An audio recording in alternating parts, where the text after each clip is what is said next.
Hello friends, ಟೆಕ್ಸ್ಟಾರಿಂಗ್ Kannada ಚಾನಲ್ಗೆ ಸ್ವಾಗತ. ಇವತ್ತಿನಲ್ಲಿ forest ಇಲಾಖೆಯಲ್ಲಿ ಅಂದರೆ ಅರಣ್ಯ ಇಲಾಖೆಯಲ್ಲಿ ಒಂದು ನೇಮಕಾತಿಗಳು ಇರ್ತವೆ. ಸುಮಾರು 750 ಹುದ್ದೆಗಳು ನೇಮಕಾತಿಗಳು ಇರ್ತವೆ. ಇದರಲ್ಲಿ ಅರಣ್ಯ ವೀಕ್ಷಕ ಹುದ್ದೆಗಳನ್ನು ನೇಮಕಾತಿಯನ್ನು ಮಾಡಿರ್ತಾರೆ.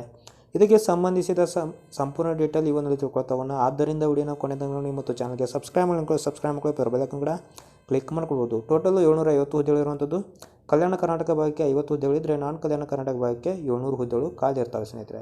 ಯಾವ್ಯಾವ ವೃತ್ತಕ್ಕೆ ಎಷ್ಟೆಷ್ಟು ಹುದ್ದೆಗಳು ಖಾಲಿದೆ ಅಂತ ಇಲ್ಲಿ ನೋಡ್ಬೋದು.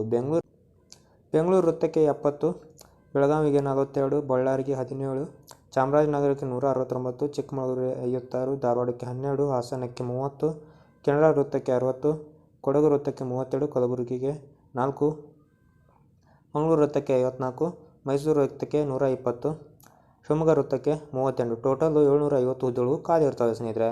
ಇದಕ್ಕೆ ನೇಮಕಾತಿಯನ್ನು ಮಾಡ್ಕೊಳ್ಳೋದಕ್ಕೆ ಇವಾಗ ನೋಟಿಫಿಕೇಶನ್ನ ಹೊರಡಿಸಿದ್ದಾರೆ ಮತ್ತು ಯಾವಾಗ ಇದು ಅಪ್ಲಿಕೇಶನ್ ಸ್ಟಾರ್ಟ್ ಆಗುತ್ತೆ ಅದೆಲ್ಲನೂ ಇವಾಗ ತಿಳ್ಕೊತಾ ಹೋಗೋಣ ಇವಾಗ. ಓಕೆ, ಅರ್ಜಿ ಸಲ್ಲಿಕೆ ಪ್ರಾರಂಭ ದಿನಾಂಕ ಬಂದ್ಬಿಟ್ಟು 1/8/2026 ಸ್ಟಾರ್ಟ್ ಆಗಿದೆ. ಕೊನೆ ದಿನಾಂಕ ಬಂದ್ಬಿಟ್ಟು 31/8/2026 ಕೊನೆ ದಿನಾಂಕ ಇರುತ್ತೆ. ಅರ್ಜಿಗಳನ್ನ ಶುಲ್ಕವನ್ನು ಪಾವತಿ ಮಾಡೋದಕ್ಕೆ 7/9/2026 ಕೊನೆ ದಿನಾಂಕ ಆಗಿರುತ್ತೆ. ಸಾಮಾನ್ಯ ವರ್ಗ 2A 2B 3A 3Bಗೆ ಸೇರಿದ ಅಭ್ಯರ್ಥಿಗಳಿಗೆ 200 ರೂಪಾಯಿ ಅಪ್ಲಿಕೇಶನ್ ಫೀಯನ್ನು ಇಟ್ಟಿರ್ತಾರೆ. ಇದು ಪುರುಷರಿಗೆ. ಮಹಿಳೆಯರಿಗೆ ಬಂದ್ಬಿಟ್ಟು 100 ರೂಪಾಯಿ ಫೀ ಇರುತ್ತೆ. ಪರಿಶಿಷ್ಟ ಜಾತಿ, ಪರಿಶಿಷ್ಟ ಪಂಗಡ ಮತ್ತು ಪ್ರವರ್ಗ 1ಕ್ಕೆ ಸೇರಿದ ಅಭ್ಯರ್ಥಿಗಳಿಗೆ 100 ರೂಪಾಯಿ ಅಪ್ಲಿಕೇಶನ್ ಫೀ ಇರುತ್ತೆ ಪುರುಷ ಅಭ್ಯರ್ಥಿಗಳಿಗೆ. ಅದೇ ಮಹಿಳಾ ಅಭ್ಯರ್ಥಿಗಳಿಗೆ 50 ರೂಪಾಯಿ ಅಪ್ಲಿಕೇಶನ್ ಫೀಯನ್ನು ಇಟ್ಟಿರ್ತಾರೆ. ಇದರ ವೇತನ ಶ್ರೇಣಿಯನ್ನು ನೋಡೋದಾದರೆ ಫಸ್ಟ್ ನೀವು ಜಾಯ್ನಿಂಗ್ ಆದಾಗ 27,500ರಿಂದ ನಿಮಗೆ ಸ್ಟಾರ್ಟ್ ಆಗಿಬಿಟ್ಟು 46,675 ತನಕ ಸಹ ನಿಮಗೆ ವೇತನ ಶ್ರೇಣಿಯನ್ನು ಇಲ್ಲಿ ನೋಡೋಕ್ಕೆ ಬರುತ್ತೆ. ಇನ್ನು ಇದರ ಒಂದು ವಿದ್ಯಾರ್ಹತೆಯನ್ನು ನೋಡೋದಾದರೆ 10th ಪಾಸ್ ಆಗಿದ್ರೆ ಸಾಕು ನೀವು ಅರ್ಜಿಗಳನ್ನು ಹಾಕೋಬೋದು. ಬರೀ 10th ಕ್ಲಾಸನ್ನು ಪಾಸ್ ಆಗಿದ್ರೆ ಸಾಕು ಅರ್ಜಿಗಳನ್ನು ಹಾಕ್ಬೋದಾಗಿರುತ್ತೆ ಸ್ನೇಹಿತರೆ.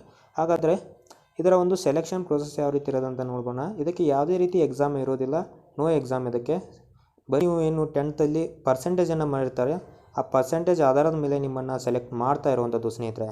ಏಜ್ ಲಿಮಿಟನ್ನು ನೋಡಿದರೆ ಕನಿಷ್ಠ 18 ವರ್ಷ ಆಗಿರಬೇಕು. ಗರಿಷ್ಠ ಸಾಮಾನ್ಯ ಅಭ್ಯರ್ಥಿಗಳಿಗೆ 30 ವರ್ಷ, 2A 2B 3A 3B ಸೇರಿದ ಅಭ್ಯರ್ಥಿಗಳಿಗೆ 32 ಮತ್ತು SC/ST ಮತ್ತು ಪ್ರವರ್ಗ 1ಕ್ಕೆ ಸೇರಿದ ಅಭ್ಯರ್ಥಿಗಳಿಗೆ 33 ವರ್ಷಗಳನ್ನು ಇಟ್ಟಿರ್ತಾರೆ. ಹಾಗೆ ನೇಮಕಾತಿ ಅಥವಾ ಆಯ್ಕೆ ವಿಧಾನವನ್ನು ನೋಡೋದಾದರೆ ಆವಾಗಲೇ ಹೇಳಿದಂತೆ ಯಾವುದೇ ರೀತಿ ಎಕ್ಸಾಮ್ ಇರೋದಿಲ್ಲ. ನೀವು 10th ಏನು ಪರ್ಸೆಂಟೇಜನ್ನು ಮಾಡ್ತೀರಾ ಪರ್ಸೆಂಟೇಜ್ ಆಧಾರದ ಮೇಲೆ 1:20 ಅಂತ ನಿಮಗೆ ಫಿಸಿಕಲ್ಗೆ ಕರೀತಾರೆ. ಆ ಫಿಸಿಕಲಲ್ಲಿ ಪಾಸ್ ಆದರೆ 1:1 ಅನುಪಾತದಲ್ಲಿ ಮೆಡಿಕಲ್ ಮತ್ತು ಡಾಕ್ಯುಮೆಂಟ್ ವೆರಿಫಿಕೇಷನ್ ಕರೀತಾರೆ. ಆ ಡಾಕ್ಯುಮೆಂಟ್ ವೆರಿಫಿಕೇಷನ್ ಮತ್ತು ಮೆಡಿಕಲಲ್ಲಿ ಪಾಸ್ ಆದರೆ ನಿಮಗೆ ಜಾಬ್ ಸಿಕ್ಕಾಗಿ ಸ್ನೇಹಿತರೆ. ಹಾಗಾದರೆ ಫಿಸಿಕಲಲ್ಲಿ ಏನೆಲ್ಲ ಇರುತ್ತೆ ಅಂತ ನೋಡ್ತಗೋಣ. ಪುರುಷ ಅಭ್ಯರ್ಥಿಗಳಿಗೆ ಎತ್ತರ ಬಂದ್ಬಿಟ್ಟು 163 ಸೆಂಟಿಮೀಟರ್ ಇರಬೇಕು.